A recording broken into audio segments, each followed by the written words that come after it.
My name's John, I'm one of the designers of Bang Twang. Today I'm going to show you how to play. So grab your pack, get it open, and let's have a look what's inside. The first set of cards you're going to find are these riff cards, and they have Bang on one side and Twang on the other. There are 3 of these. The next set of cards are these sequence cards. They also have a buff background, and they have 3 symbols and 3 words on them. They also have a score in the corner.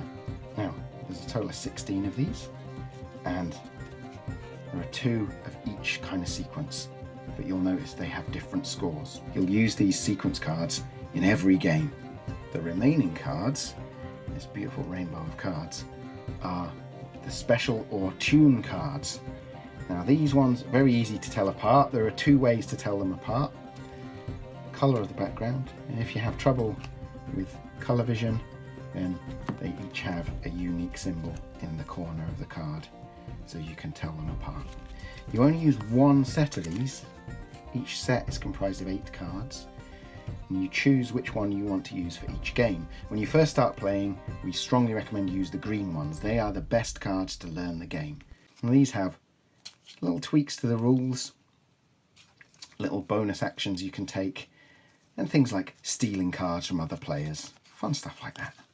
There are 6 sets of tune cards, and once you've mastered the green set, you're free to swap those out for any of the other sets and keep swapping them around and trying different ways to play. Eventually, you'll be able to mix and match them all together and make your own tune set.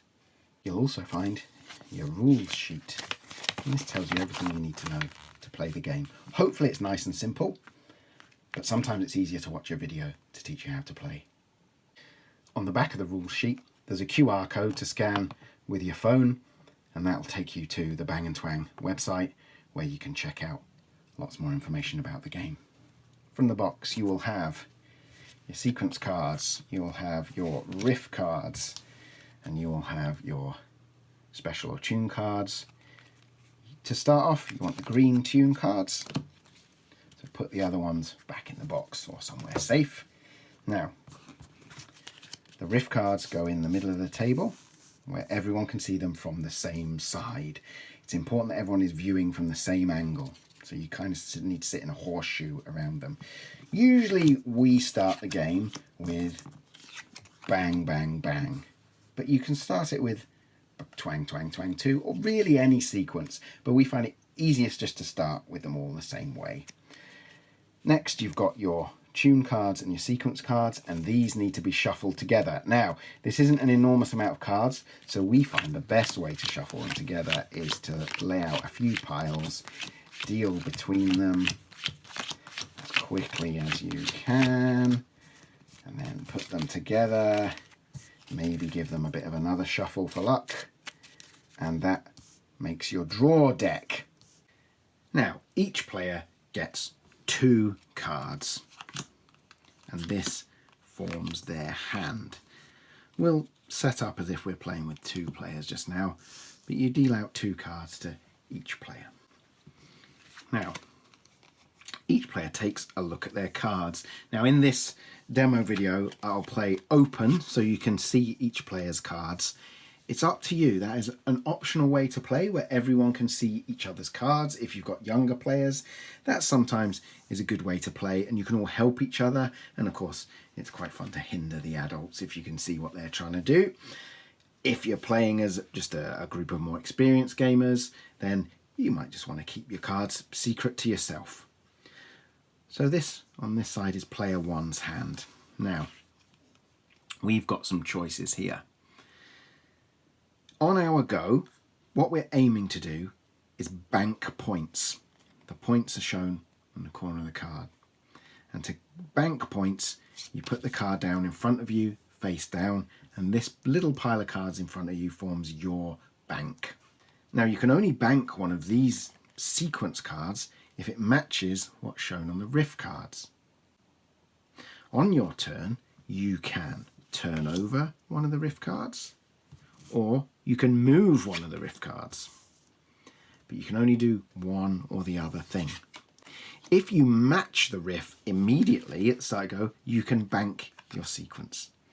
If you move it or flip a card, you can bank then too. So, can we bank anything straight away? No, we've not got anything that matches.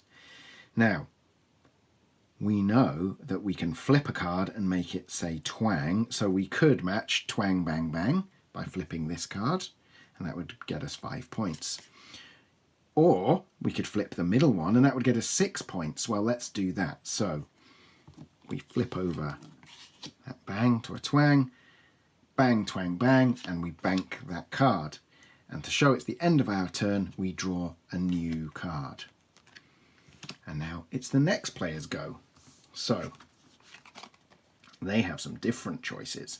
Now, this player has one of the green tune cards. So we can either try and make Twang Bang Bang for 6 points, or let's have a look what it says on the card. Bank this card, so that'll give us 2 points straight away. Bank this card to take one card from the top of another player's bank and put it on your bank. So that will give us 2 plus whatever is on the top of their bank, which I seem to remember, because we were paying close attention, was 6 points. So let's be mean. We'll bank Hurdy-Gurdy Solo, and we take the top card from the other player's bank. We draw a card, and that is the end of our go.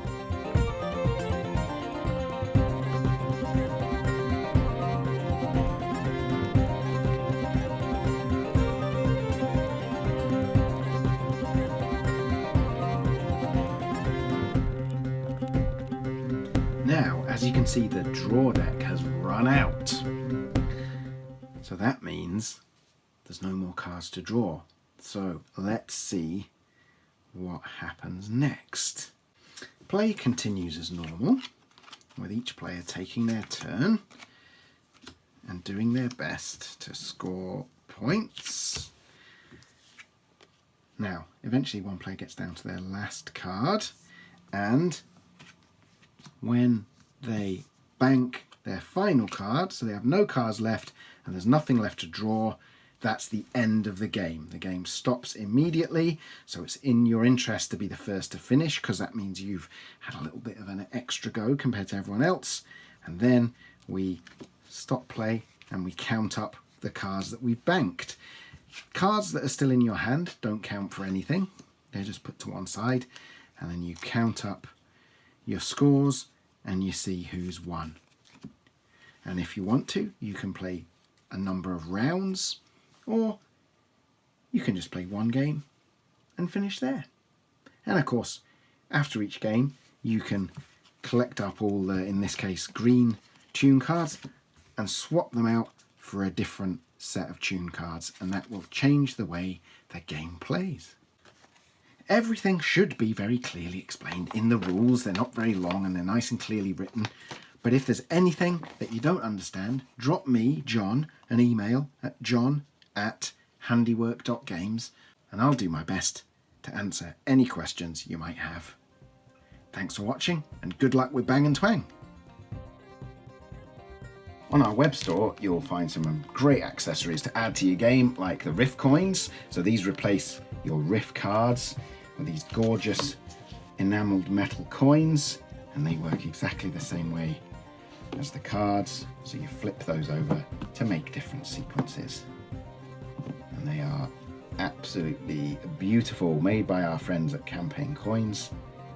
We love these coins. That's if you're feeling really fancy and you want the most deluxe game possible, those are the things to use. Great thing is these will slip inside your Bang & Twang box as well for storage. Something else you'll find on our web store are these coasters, and these replace the Riff cards in the box. And they work exactly the same way. A little bit of a more accessible option than those gorgeous coins.